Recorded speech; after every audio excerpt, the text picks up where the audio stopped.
안녕하세요. 네, 반갑습니다. 네, 소개받은 대로 서부 아프리카 베냉에서 살며 또 선교하고 있는 김민호 선교사라고 합니다. 오늘 이렇게 말씀 하나롭게 성도님들하고 함께 이번에는 직접 이렇게 대면해서 또 인사드리고 또 예배도 함께하고 말씀을 나눌 수 있게 되어서 너무나도 감사를 드립니다. 지난 부활절에 저는 이제 생각하기를 줌 그 모임처럼 이렇게 여러분들 얼굴을 같이 보면서 이렇게 할 줄 알았어요. 근데 시스템이 약간 다르더라고요. 그래서 화면을 보고 여러분이 지금 어떤 반응을 하는지 전혀 그걸 볼 수가 없어서 그냥 상상하면서 이렇게 저 혼자 이렇게 말씀을 전했는데요. 오늘 이렇게 같이 또 얼굴을 대하면서 말씀을 전할 수 있게 되어서 너무나도 감사를 드립니다. 오늘 먼저 본문의 말씀으로 말씀을 나누고 제가 이제 살아가면서 또 선교하는 그 이야기는 조금 후에 나누도록 하겠습니다. 오늘 본문은 성경에서도 굉장히 유명한 본문입니다. 또 유명할 뿐 아니라 굉장히 극적인 장면이기도 하고요. 그래서 많은 예술가들, 특별히 이제 하나님을 믿는 그런 예술가들이 이 본문을 읽고 영감을 받아서 자기의 작품에 이 장면을 이제 녹여내기도 했습니다. 그 중에 한 명, 네덜란드 출신의 빛의 화가라고 불리는 렘브란트라는 화가가 이 본문에서 영감을 얻어서 그림을 하나 그렸는데요. 이 작품의 제목이 갈릴리 바다의 폭풍이라는 그림입니다. 아마 보신 분들도 계실 텐데요. 제가 오늘 이제 설교를 하고 또 오늘의 본문의 배경으로 이 그림이 그려졌다 하는 이런 것들을 보면서 좀 약간 흥미있는 사실 한 가지를 알게 됐습니다. 오늘 본문을 읽으셔서 아시겠지만 제자와 예수님이 함께 이 배를 타고 호수를 건넜잖아요. 그러면 이 배에는 총 몇 명이 타고 있을까요? 질문이 너무 어렵나요? 자, 13명이어야 되겠죠. 그쵸. 그런데 이 그림을 나중에라도 자세히 보시고 또 숫자를 확인해 보시면 아시겠지만 이 배에는 13명이 아니라 총 14명이 타고 있습니다. 예수님과 12명의 제자와 이 그림의 이제 한 중앙을 보시면은 배려모를 쓰고 약간 불안한 시선으로 이 정면을 응시하고 있는 한 사람이 있는데 많은 사람들이 이 사람이 이 그림을 그린 화가 렘브란트라고 이야기를 합니다. 그래서 이 배에는 총 14명이 지금 타고 있습니다. 너무 약간 너무 딱딱해지지 않게 진지하지 않게끔 제가 준비한 거예요. 여러분 어떻게 제가 평가하려고 막 그런 건 아니고 그래서 궁금증이 생기잖아요. 이 그림을 표현하면서 왜 화가 자신을 이 그림 가운데 이 폭풍을 만나서 굉장히 위태한 가운데 있는 이 그 위험한 한복판에 자기 자신을 그려 넣었을까 또 여러 가지 생각을 한번 해보게 되었습니다. 오늘 본문의 배경은 이제 마가복음 4장 1절 2절을 보면은 예수님께서 배에 올라서 예수님을 찾아온 무리들에게 여러 가지를 비유로 가르치시는 장면이 나오고 있습니다. 그렇게 하루 종일 날이 저물 때까지 사람들을 가르치시던 예수님께서 이제 해가 저물 때가 되자 갑작스럽게 제자들에게 명령을 하셨어요. 갈릴리 호수 건너편으로 건너가자 하십니다. 제자들도 그 말씀을 듣고 또 그 찾아온 무리들을 이렇게 통제하고 하면서 굉장히 피곤했겠죠. 하지만 예수님께서 건너가자 하시는 그 말씀에 아무 말 하지 않고 아무 토 달지 않고 예수님의 명령에 순종해서 갈릴리 호수를 건너가게 됩니다. 그러다가 이제 오늘 성경에서 이야기하기를 큰 광풍이 이 배를 치게 되었고 상황은 점점 더 심해져서 이 광풍 때문에 드디어 이 배가 곧이라도 침몰할 그런 상황에 처하게 됩니다. 그런데 이 갈릴리 호수에 이렇게 광풍이 가끔씩 일어나는 데에는 지형적인 또 원인이 있다고 해요.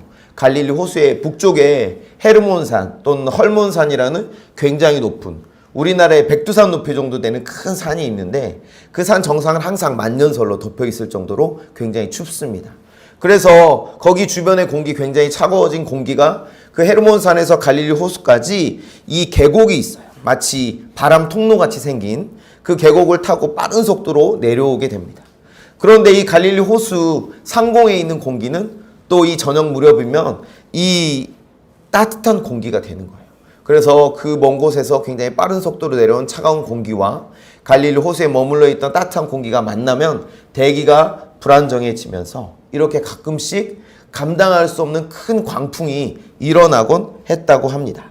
마침 그날 제자들이 예수님께서 제자들을 명령해서 건너편으로 가자 하신 그 밤에 이 광풍이 갈릴리 호수에 굉장히 심하게 불어치게 되었고, 이 제자들이 예수님을 모시고 가던 이 배가 이 위험한 바람과 만나게 된 것입니다. 제자들이 예수님의 명령에 순종한 것, 그거 말고는 뭐 제자들이 전혀 잘못한 거나 이런 건 없지요. 이 말씀을 보면서 제가 느낀 것은 우리도 제자들처럼 예수님의 명령에 순종하는 삶을 산다 해서 우리의 삶에 아무런 고난이 없다, 우리의 삶이 탄탄대로다, 우리의 삶이 모두 형통하고 평탄하게 열려진다라고 말할 수 없다라는 것입니다. 예수님을 믿고 열심히 신앙생활 하면서 하나님께서 우리에게 복 주시길 기대하죠. 자녀의 문제도, 가정의 문제, 사업의 문제, 직장의 모든 문제 잘 풀렸으면 좋겠다라고 저희가 기대를 하지만 현실은 그렇지 않을 때가 많이 있습니다. 만약에 예수님께서 이 폭풍이 올 것을 미리 아시고 제자들에게 오늘 저녁에 우리가 이 바다를 건너면, 이 호수를 건너면 굉장히 큰 광풍이 몰아칠 거니까 우리 다음에 가자라고 말씀하셨다면 제자들이 엄청 놀라고 또 예수님의 능력에 우와 우리 예수님 대단하시다 이렇게 이야기를 했겠죠. 그렇지 않다면 일단 바다를 건넜는데 이 갈릴리 호수 전체가 뒤집어 붙일 만큼 큰 광풍이 불었지만 만약에 예수님과 제자들이 탄 배 그 주변만 굉장히 잔잔하다면 굉장히 기적이잖아요. 만약에 주변에, 호수 주변에 둘러섰던 많은 무리들이 그 광경을 보게 됐다면 아마 훨씬 더 그런 극적인 효과가 있었을 거예요. 우리가 따라다녔던 그 예수님의 능력이 정말 대단한 분이시구나. 아마 이런 일이 일어나기도 했을 겁니다. 그런데 그렇지 않았다라는 거예요. 속절없이 예수님과 제자들이 탄 배는 그 광풍에 휩쓸렸어요. 이 렘브란트의 그림 속에, 우리가 좀 전에 봤던 그 그림 속에 타고 있던 이 제자들은 이 폭풍을 만나고서 굉장히 다양한 또 반응을 하고 있는 것을 볼 수 있어요. 이것은 인생이라는 바다를 항해하는 우리가 갑작스레 기대하지 않았던 그런 환난을 당했을 때 보이는 반응들을 대표하는 것처럼 보여요. 이제 이들의 모습을 조금 더 자세히 살펴볼 텐데요. 저와 여러분은 어떤 제자들의 그런 모습, 반응에 가까운지 생각해 보았으면 좋겠습니다. 첫 번째, 이 그림을 이렇게 반절로 나누어서 약간 밝은 빛이 있는 왼편에 있는 5명의 제자들이 있습니다. 이들의 모습을 보면 이들은 폭풍과 맞서서 사투를 벌이고 있습니다. 많은 사람들이요, 이 제자들처럼 우리의 인생에 어떤 고난이 다가오면 자기가 가진 것, 자기의 능력으로 맞서 싸웁니다. 자기의 힘으로 그 문제를 해결해 보려고 노력합니다. 제자들 가운데에는 베드로를 비롯해서 이 갈릴리 바닷가에서 잔뼈가 굵은 어부 출신들이 많이 있습니다. 이들은 이 호수에 대해서 어떻게 하면 이런 폭풍우를 뚫고 나아갈 수 있는지 항해술에 대해 많은 경험과 다양한 지식을 가지고 있었겠죠. 거세게 몰아치는 그 바람에 돛마저 견디지 못해 찢어지고 배의 줄들도 끊어져 버린 굉장히 위험한 상황이었지만 그들은 최선을 다해서 자기들의 경험과 노하우를 동원해서 이 문제를 해결해 보려고 필사적으로 노력하고 있습니다. 하지만 이들의 이런 눈물겨운 노력에도 불구하고 큰 광풍은 잦아들기는커녕 결국에는 이들을 그 죽음의 공포로 몰아 넣었습니다. 우리가 살아가며 부딪히는 그런 다양한 문제들을 만나게 될 때 우리는 본능적으로 우리의 힘과 능력으로 그것들을 다루려고 시도하는 경우가 많이 있습니다. 우리의 능력이 부족하다 여길 때는 어떻습니까? 이 문제를 해결하는데 이 어떤 사람은 나에게 도움이 될 수 있을 거야 하면서 문제를 해결하는 데 도움을 줄 수 있을 것처럼 보이는 사람들을 의지하기도 합니다. 이 그림을 보면 흥미로운 점이 한 가지 있는데 이 왼편에 있는 5사람들 중에 어느 누구도 이 배에 함께 타고 있는 주님을 바라보고 있지 않다는 거예요. 이들의 시선은 자기들의 처해 있는 문제에 집중되어 있음을 우리는 볼 수 있습니다. 아마도 예수님이 이 문제를 해결하실 수 있을 거라고 그 순간에는 아무도 기대하지 않았던 것 같습니다. 두 번째로 이제 이 그림의 오른편에 굉장히 많은 사람들이 있습니다. 예수님을 포함해서. 이들 역시 동일한 문제와 위기 가운데 처해 있습니다. 당장이라도 성난 바다에 가라앉을 것만 같은 위태로운 상황 가운데 있습니다. 여기에는 여러 다양한 인간 군상의 모습이 잘 표현되어 있는데요. 잔뜩 겁에 질린 표정의 제자도 있고 잠에서 막 깨어나신 듯한 예수님의 옷을 붙잡고 있는 제자도 있습니다. 자기들의 고난을 돌아보지 않고 그저 잠만 주무시는 예수님을 깨우려고 한 것인지 아니면 예수님께 상황을 설명하면서 원망이라도 하려는 것인지 정확히 알 수 없지만 그런 반응을 보이는 사람들도 있어요. 또 다른 사람은 예수님께 나와서 지금 우리가 처한 상황이 이렇습니다 하면서 자기의 상황을 설명하는 듯한 동작을 하고 있는 제자의 모습도 있는데 그에게선 두려움과 절박함이 느껴집니다. 어떤 사람은요, 좀 전에 말씀드린 그 광풍에 맞서서 사투를 벌이고 있는 그 제자들을 그저 망연자실하게 바라보고 있는 사람도 있고요. 어떤 사람은 이 출렁이는 파도를 견디지 못하고 마치 바다에 구토를 하는 듯한 자세로 뱃머리에 기대서 머리를 감싸고 있는 그런 제자도 보입니다. 마치 이 문제에 압도당해서 자포자기한 심정으로 절망에 빠져드는 사람, 그런 어떤 어려움이 있을 때 막무가내로 예수님께 원망과 불평을 쏟아놓는 사람, 겁에 질려서 아무것도 하지 않고 다른 이들을 지켜보고만 있는 사람, 굉장히 수동적인 그런 사람도, 또 이미 그 문제와 상황에 압도당해서 모든 것을 포기해버린 그런 것처럼 보이는 그런 사람들도 있습니다. 여러분이라면, 여러분, 우리가 해결할 수 없는 그런 커다란 인생의 문제 앞에서 여러분은 이 제자들 가운데 어떤 사람과 비슷하다고 생각이 드시느냐. 세 번째 부류의 사람이 또 있습니다. 이렇게 절체절명의 위기 가운데 생과 사를 가르는 위기의 상황에서도 이상하리 마치 평안하고 의연해 보이는 사람들도 있습니다. 자세히 보시면 예수님 앞에서 기도하고 있는 듯한 모습을 하고 있는 제자가 있고요. 예수님 뒤에서 묵묵히 배의 키를 잡고 있는 제자가 있습니다. 이 두 사람의 시선은 주님을 향하고 있어요. 주님을 의지하는 듯 보입니다. 그들의 모습에서는 동요하거나 불안해하는 모습을 찾아보기가 어렵습니다. 똑같은 상황에 처했어도 이렇게 극과 극의 다양한 그런 모습들을 우리가 볼 수가 있는 것입니다. 저희가 살고 있는 배낭에도 이렇게 예기치 않은 광풍이 불어올 때가 있어요. 그래서 저희들의 믿음을 마구 뒤흔들어 놓는 일들이 계속해서 벌어집니다. 과연 이 세상 어디에 안전지대라는 것이 존재할까요? 내가 이곳에 있으면, 이 사람과 함께 있으면 나는 어떠한 어려움도 만나지 않을 거야. 그런 안전지대가 과연 천국 말고 존재할까요? 보통 사람들이 배낭이 좀 위험하다, 아프리카 위험하다 생각하지만 그렇다면 여러분이 계시고 살고 계시는 이 한국은 과연 안전지대입니까? 반대로 아프리카 배낭은 늘 불안전하고 또 위험한가요? 그렇지 않습니다.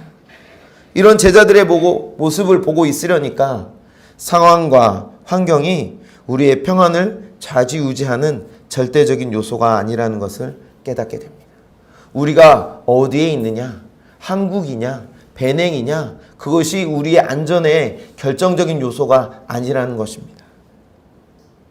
그리고 마지막으로 제가 말씀드렸던 마치 13번째 제자처럼 보이면서 배의 한가운데서 그 그림을 관람하는 저와 여러분을 응시하고 있는 이 화가 렘브란트가 있습니다. 그 역시 다급한 가운데 한 손으로 밧줄을 붙잡고 있고 다른 한 손으로는 이 바람에 날아갈까 자기의 모자를 꼭 누르고 있어요. 그는 마치 오늘 저와 여러분에게 당신은 어떠한 모습으로 여러분의 인생을 찾아온 이 광풍을 견디고 있습니까? 라고 이렇게 질문을 하고 있는 것 같아요. 광풍을 만난 당신은 과연 어떤 반응을 보이고 있습니까? 이렇게. 근데 오늘 우리가 눈여겨보아야 할 점은 이렇게 다양한 반응을 보이는 이 사람들 전부가 모두 다 예수님의 제자들이라는 점입니다. 이 사람이 절대 믿음이 없는 사람들이 아니라는 거예요. 갑작스럽게 찾아와서 평안하던 우리 인생 전체를 기초부터 뒤 흔들어 놓는, 때로는 우리를 죽음의 공포로 몰아넣기도 하는 이 큰 광풍 앞에서 여러분은 과연 어떻게 반응하셨고, 또 혹시 지금 반응하고 계시고, 혹시라도 앞으로 그런 문제들이 찾아온다면 여러분 어떻게 반응하실 건가요?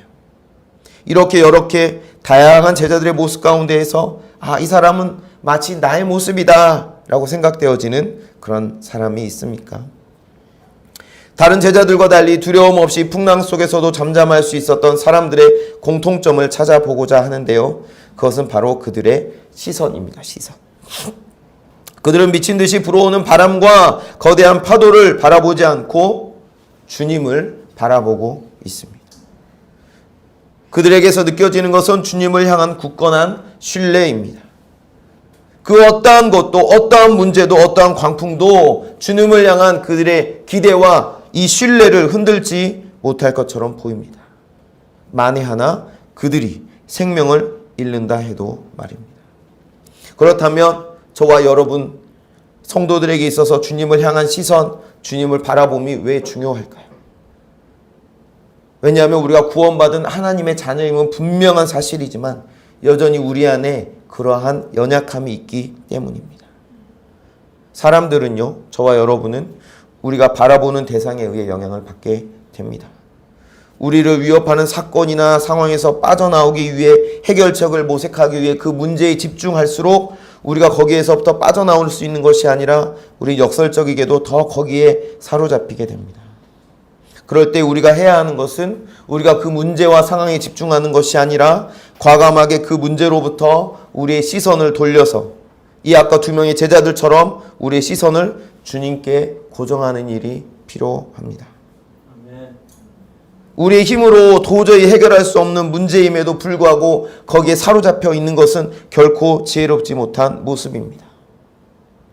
우리에게는 시선의 전환이 필요합니다. 그래서 히브리서 기자가요, 성도들에게 이렇게 권면합니다. 히브리서 12장 1절과 2절 상반절을 제가 읽어드리겠습니다. 이러므로 우리에게 구름같이 둘러싼 허다한 증인들이 있으니 모든 무거운 것과 얽매이기 쉬운 죄를 벗어버리고 인내로서 우리 앞에 당한 경주를 하며 믿음의 주요 또 온전하게 하시는 이인 예수를 바라보자 말씀합니다. 우리를 넘어뜨리려 하고 우리를 위협하고 우리에게 인생의 시련을 안겨주는 그 문제로부터 벗어나는 길은 우리가 그 문제를 벗어나고 해결하기 위해서 씨름하는 것이 아니라 우리의 시선을 그 문제로부터 돌려서 믿음의 주요 온전하게 하신 이인 예수를 바라보자. 그것이 우리의 해결책이다라고 권면하고 있습니다. 왜 히브리서 기자가 우리에게 주님을 바라보자라는 권면을 하고 있을까요? 그것은 우리가 우리 스스로에게 기대할 선한 어떤 부분이 없기 때문입니다.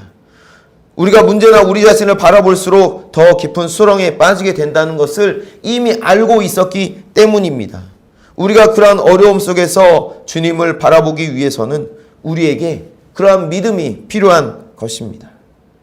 곧이어 주님께서 바람과 파도의 명령을 내리시자 순식간에 그 모든 것들이 잔잔해집니다.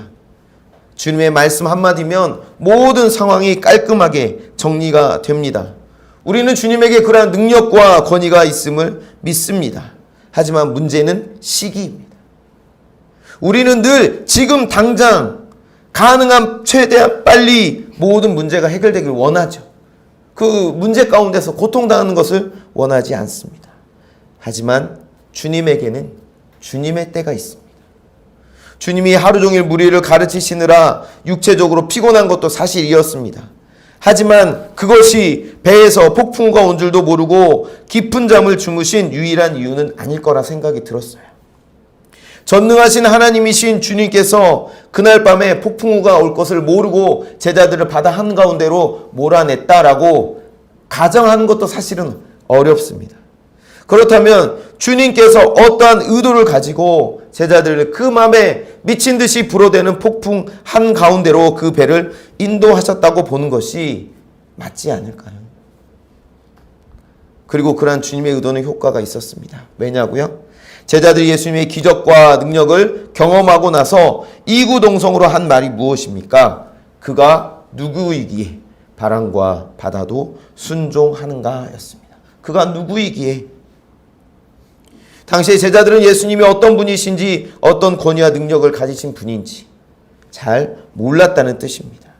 그들 예수님을 모르는 사람들이 아니었습니다. 이미 예수님의 제자로 부르심을 받고 예수님의 제자로 예수님과 함께 먹고 마시고 예수님의 가르침을 종일 듣는 그러한 사람들이었지만 여전히 주님이 어떠한 분이신지 그 주님의 본질과 실체에는 접근하지 못하고 있었다는 것입니다. 우리는 어떻습니까? 여러분은 주님을 잘 알고 계십니까? 누군가 여러분에게 주님이 누구시냐고 질문한다면 여러분은 그분들에게 내가 믿는 주님은 이런 분입니다 라고 잘 대답할 준비가 되어 있습니까? 이것이 마치 우리 신앙의 연수와 꼭 비례한다고 말하기는 어려울 수 있습니다. 모태신앙으로 저도 지금까지 계속해서 신앙생활을 했지만 어느 때까지는 주님이 과연 어떠한 분이신지 잘 모르는 시기가 있었습니다.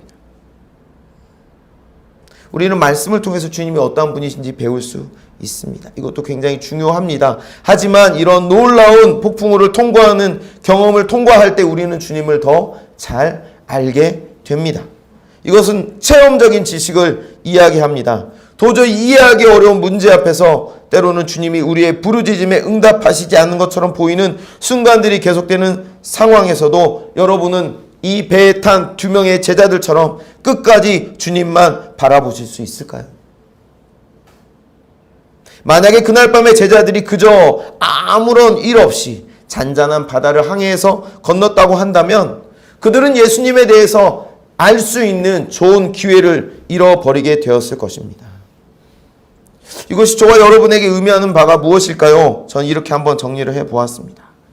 나의 무능함이 드러나는 순간, 그 나를 찾아온 문제 앞에서 내가 아무것도 할 수 없다라고 또 아무것도 할 수 없음이 처절하게 드러나는 그 순간이 바로 주님의 전능하심이 나타나는 순간이 되는 것입니다. 믿으십니까? 아멘. 내가 경험한 절망의 순간, 나 죽었다. 나 아무것도 할 수 없어. 이제 나 끝이야 라고 모든 것을 포기하고 싶은 그 절망의 순간이 다가올 때 그때가 역설적이게도 오직 주님만이 참 소망이심을 깨닫는 기회가 된다는 것입니다. 저와 여러분 똑똑하고 많이 배우고 그래서 지혜가 있는 것처럼 보이지만 사실은 그렇지 않을 때가 많다라는 거예요. 정말 이렇게 절망적인 순간에 우리가 처하지 않고서는 주님만이 우리의 참 소망이심을 깨닫는 기회가 될 수 없다라는 거예요.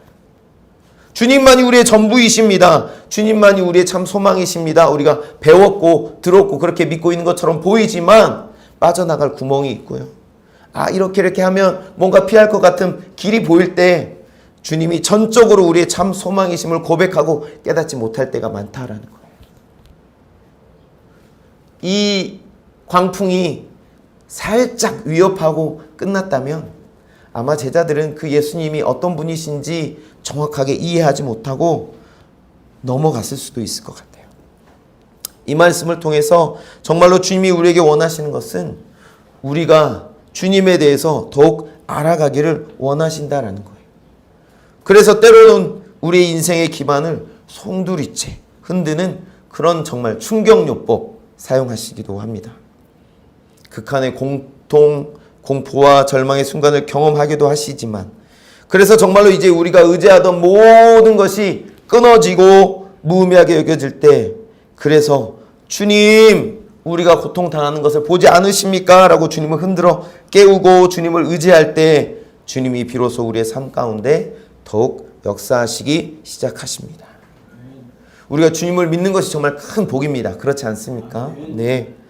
하지만 그것이 우리의 인생이 화장지 풀리듯이 술술 풀리고 탄탄대로를 가게 되는 것이라고 그런 것을 의미하지는 않는다는 것입니다.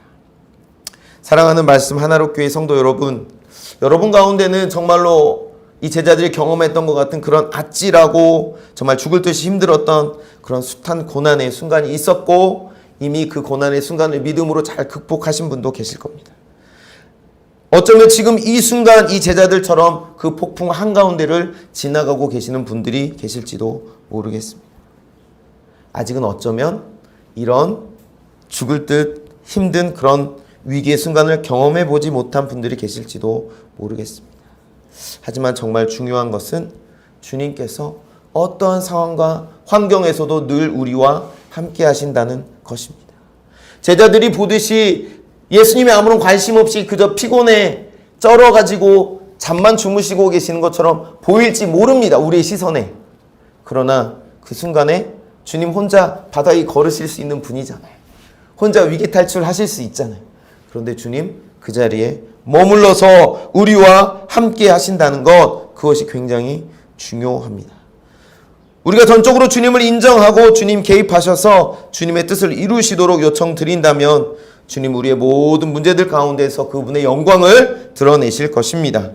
그 사건을 통해서 우리는 주님을 더 신뢰하고 주님이 어떠한 분이신지 더 잘 알게 되실 것입니다.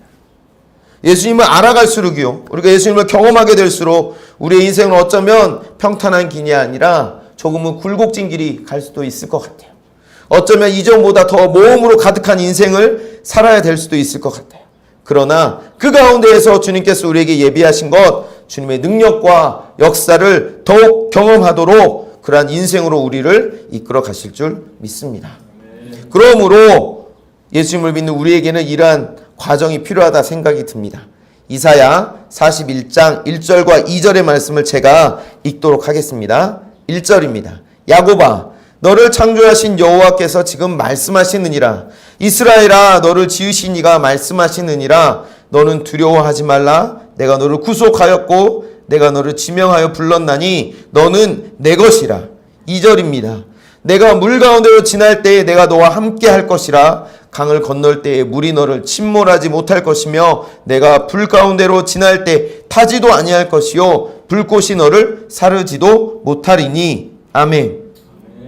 우리 하나님의 약속은 우리가 하나님의 소유된 백성이기 때문에 언제나 저에게 유효합니다. 하나님의 약속은 이것입니다. 우리가 어떠한 위험도 만나지 않고 그저 평탄한 길로만 우리를 걷게 하겠다. 이것이 주님의 약속이 아니고요. 물 가운데로 지날 상황이 우리에게 생긴다는 겁니다. 하지만 주님이 우리와 그때 함께 하시겠다 하시는 것이 주님의 약속입니다.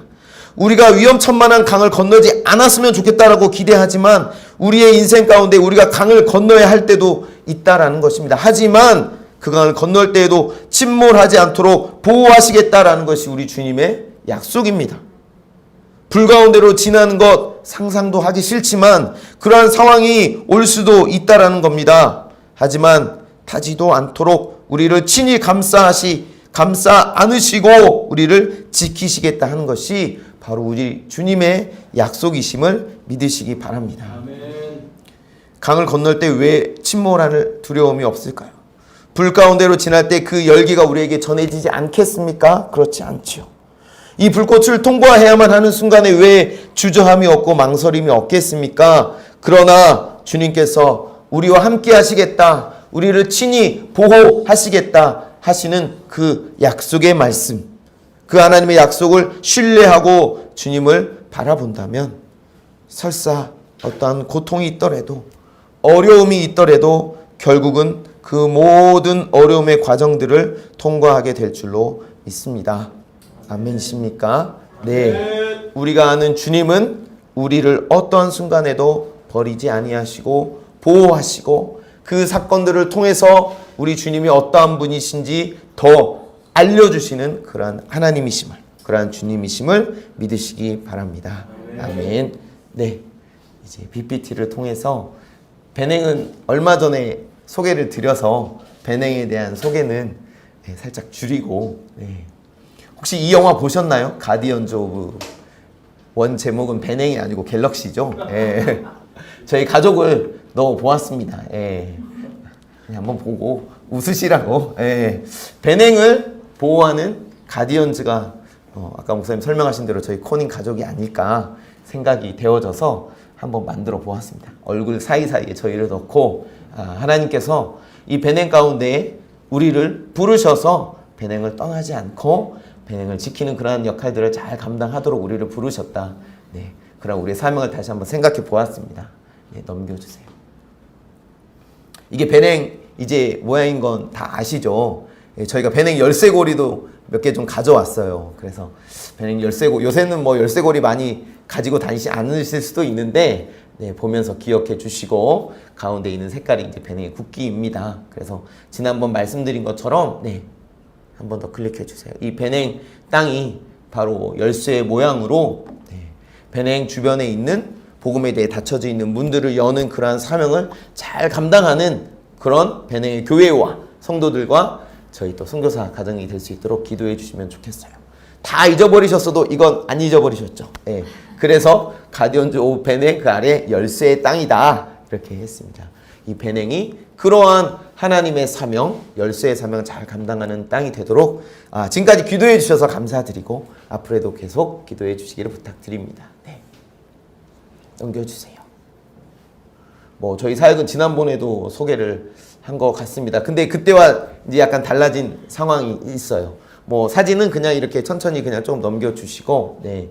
저희가 그 전까지는 그저 후원의 관계로 저희가 방문하고 또 이 아이들이 가장 절실했던 문제가 이제 그 먹는 문제였거든요. 그래서 일정을 후원하고 이제 이런 상황이었는데 저희가 이제 이 고아원의 운영에 직접적으로 좀 더 관여하기로 저희가 결정을 하고 현지 사역자와 결정을 하고 또 이런 상황들이 생겼어요. 그 고아원에서 8년이 넘게 계속 수고하셨던 원장님과 사모님 그 부부가 계셨는데 개인적인 사정이 있어서 이제 그 고아원을 더 이상 운영할 수 없게 되었고 또 아이들을 계속 케어하는데 문제가 생겨서 저희가 직접적으로 더 이제 관여하게 되었고 사실 그 전부터 하나님의 어떤 그런 일하심을 저희가 보았어요. 이 고아원에 그런 재정적인 필요가 있는 문제를 저에게 나누고 기도 요청을 했을 때 저희가 기도하면 정말 하나님께서 빠르고 정확하게 저는 이제 그것을 나누거나 요청하지 않았는데도 하나님이 그것을 채워주시는 것들 저희가 몇 번 경험을 하면서 하나님께서 이 아이들을 마음에 두고 계시는구나 하는 생각이 들었어요. 구약에도 보면 하나님께서 정말로 관심을 갖는 그 부류 가운데 고아와 객, 나그네와 과부 이 사람들이 있잖아요. 레위인까지 포함할 수도 있겠는데 그래서 정말로 하나님께서 이 친구들을 사랑하시고 마음에 두고 계시는구나 하는 것은 알았는데 30명 정도 되거든요. 그 아이들이. 근데 이제 이 아이들을 케어하고 직접 이제 가까이 가는 것에 저희가 약간 부담과 그런 두려움이 있었던 거예요. 저희 아이들 셋이 있지만 이 아이들 키우는 것도 사실 쉽지 않은데 언어도 다르고 문화도 다르고 살아온 배경이 약간 또 그런 일반적인 그런 상황이 아닌 아이들이기 때문에 상처나 이런 것들이 있는 아이들 30명을 돌본다, 책임진다 하는 것이 여기서 다 이제 정리하고 배냉으로 가는 것만큼 사실은 쉽지 않더라고요. 주저하고 그저 지금 하는 정도로서 우리 했으면 좋겠다라는 것이 사실 우리의 생각이었는데 하나님께서 계속해서 이쪽으로 우리의 걸음을 인도하시고 저희가 이제 여기 들어오기 얼마 전에 그러면 이제 우리가 이 일을 해야 되겠구나 하나님께서 이 일로 우리를 부르시구나에 대한 어떤 그런 확신을 좀 갖게 됐어요. 네. 넘겨주세요. 그래서 뭐 보면 할 일이 너무 많죠. 그렇게 결단을 딱 하고 나니까 그래서 이제 기도 편지로 왜 이 아이들을 이제 후원하시는 후원자들을 조금 요청을 드렸어요. 근데 하나님 은혜 주셔서 또 많은 분들이 채워졌고 또 어떤 분은 이렇게 시설을 고치라고 또 보내주셔서 그때까지 이제 전기가 없었거든요. 전기가 너무 이제 시설이 오래돼가지고 전기가 안 되고 해 떨어지면 그냥 이 어둠 속에서 그냥 지내고 또 이 지붕도 너무 오래돼가지고 낡아가지고 이 양철 지붕이에요. 막 여기도 비 많이 왔는지 모르겠는데 막 그 후투투투 소리는 막 나거든요. 그런 걸 경험하신 분도 있을 텐데 그래서 이제 교체하고 알록달록한 데는 지금 새 것으로 교체하고 이쪽은 이제 진행 중인 그런 곳인 사진을 제가 하나 찍어서 굉장히 잘 되는 것 같았어요. 넘겨주세요. 네, 제가 사진 설명은 일일이 좀 드리기 어려운데 네, 이게 좀 큽니다. 그 다음 사진은 뭐냐면 이제 이 고아원 아이들 사진 찍은 거거든요. 근데 저희가 와 있는 동안 좀 문제가 생겼어요.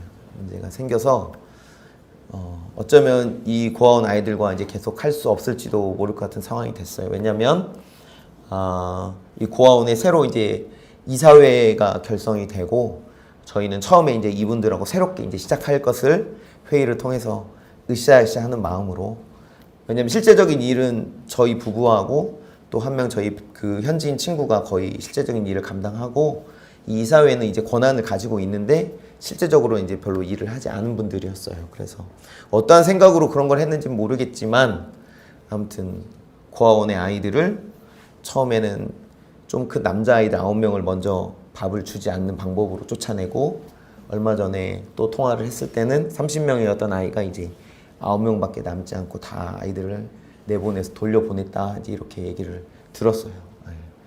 그러니까 저희와 협력을 하자, 좋은 마음으로 하자 했던 얘기는 사실은 돌아놓고 보면은 이제 약간 저희를 이용하기 위한 어떤 그런 방법이었던 것 같아요. 그래서 정확히 의도를 알 수가 없어요. 제가 뭐 왜 그런지도 지금도 잘 이해가 되지 않지만 왜 아이들을 다 내보냈는지 모르겠어요. 그래서 이 30명의 지금 아이 가운데 9명 정도만 남아있고, 그래서 이제 저희가 돌아오면 이제 이 아이들을 다시 찾아서 불러서 새로운 곳에서 이 아이들을 데리고 시작해야 되는 이제 그런 상황적인 그런 게 되었어요. 그래서 저희가 가서 기도 제목으로 이따 나누려고 하는데, 이 아이 흩어진 아이들 다시 잘 찾을 수 있도록 기도해 주셨으면 좋겠어요.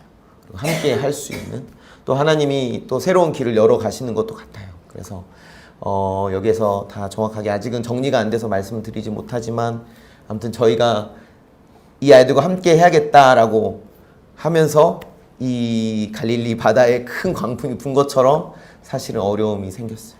그래서 제가 기대하고 소망하기는 이 사건들을 통해서 하나님의 계획하심이 뜻하심이 무엇일까를 더 잘 알아가는 것이고, 더 이러한 문제에 있을 때 하나님 더 신뢰하는 법을 하나님 배우기 원하시는 것이 아닐까 생각이 들어요. 그래서 이 아이들과 함께 할 수 있는 길을 잘 찾고, 또 그렇게 되는 기쁜 소식을 다음 기도 편지에게는 여러분에게 좀 전할 수 있었으면 좋겠습니다. 위에서 기도해 주시면 감사하겠습니다.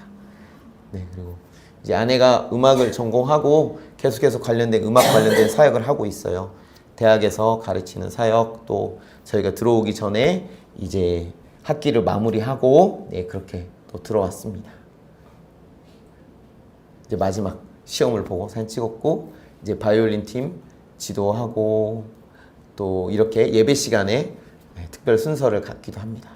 살짝 영상을 넣는데 될까요? 한 번만 더 소리를 조금 해주시면.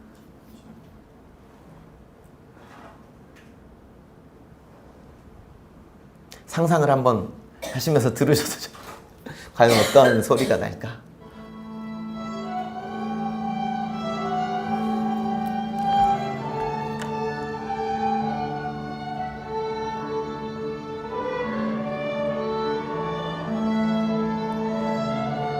여기서 끝날 것 같습니다. 네. 이제 친구들이 시작한 지 한 2-3년 정도, 4년, 벌써 4년.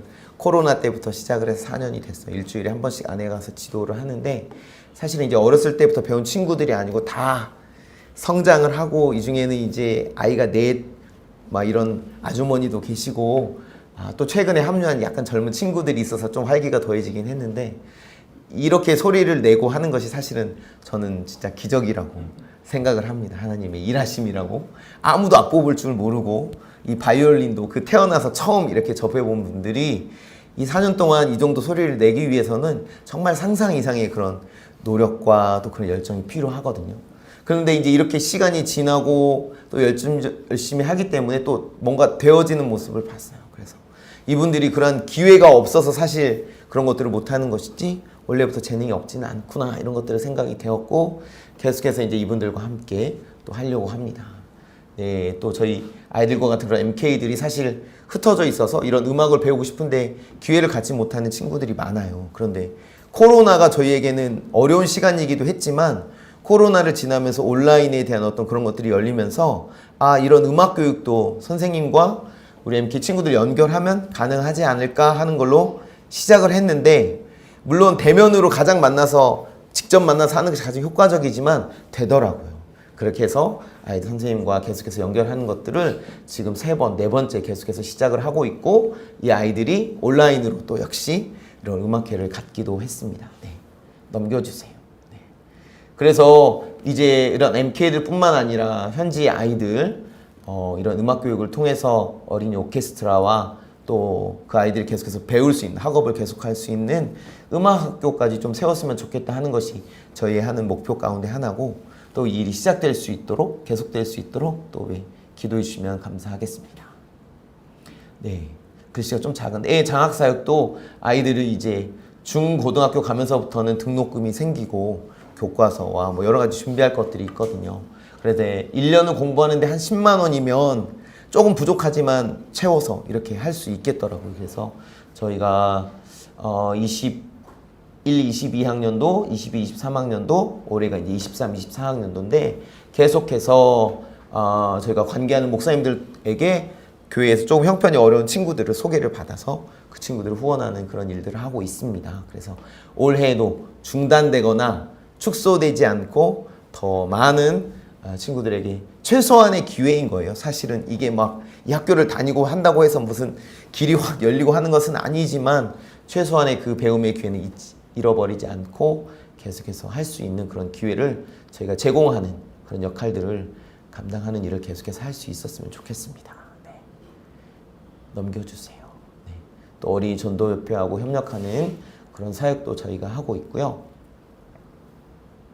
네, 지난번 성탄절 때 이제 저희 집에서 아이들을 초청해가지고 이제 이렇게 복음 전하고 선물 주는 그런 일을 했었는데 평상시에 지나다니는 아이들이 그렇게 많지 않아 보였는데 그 몇 명한테 얘기해서 친구들한테 얘기 좀 해줘 이렇게 했는데 그날 이렇게 한 100명 이상이 온 거예요. 네, 그래서 정말 아직까지 배낭에는 복음을 전할 수 있는 그런 자유가 있고 또 복음에 반응하는 아이들이 있고 25세 이하 인구가 전체 1300만에서 1400만 중에 65%가 25세 미만이에요. 그래서 이 어린아이들에게 복음을 전하고 또 하나님의 말씀으로 잘 양육해서 배낭의 리더로 키우는 것이 정말 큰 과제라는 것을 생각을 하게 되었습니다.